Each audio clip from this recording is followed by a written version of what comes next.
জাতীয় দলের বাইরে থাকলেও তেমনি নেই সাকিব আল হাসান।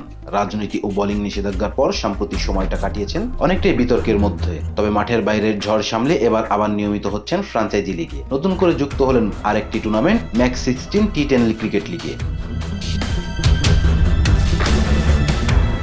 ক্যারিবিয়ান দ্বীপপুঞ্জে অনুষ্ঠিত এই লিগের দ্বিতীয় আসরে অংশ নিচ্ছেন সাকিব। সাকিবের এই টুর্নামেন্টে খেলার কথা ইনস্টাগ্রামে জানিয়েছেন ম্যাক্স সিটি ক্রিকেট কর্তৃপক্ষ। অবশ্য সাকিব কোন দলের হয়ে খেলবেন তা এখনো জানা যায়নি। ম্যাক্স 60-তে সাকিবের সঙ্গে খেলবেন আফগানিস্তানের মোহাম্মদ নবী, ইংল্যান্ডের ডেভিড মালান ও অ্যালেক্স হেল, ওয়েস্ট ইন্ডিজের কায়েল মায়ার্স এবং শ্রীলঙ্কার থিসারা পারার মতো অভিজ্ঞতা তারকারা। এর আগে সাকিব চুক্তিবদ্ধ হয়েছেন ক্যারিবিয়ান প্রিমিয়ার লিগ সিপিএল এর দল অ্যান্টিগা অ্যান্ড বারবুডা ফ্যালকনসে।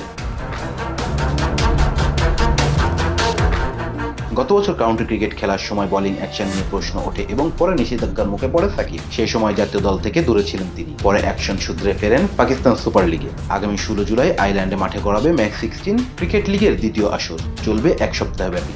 16 জুলাই অনুষ্ঠিত হবে ফাইনাল। লিগের প্রথম আসরে চ্যাম্পিয়ন হয়েছিলেন Caribbean Tigers. Rezan Islam, B sports.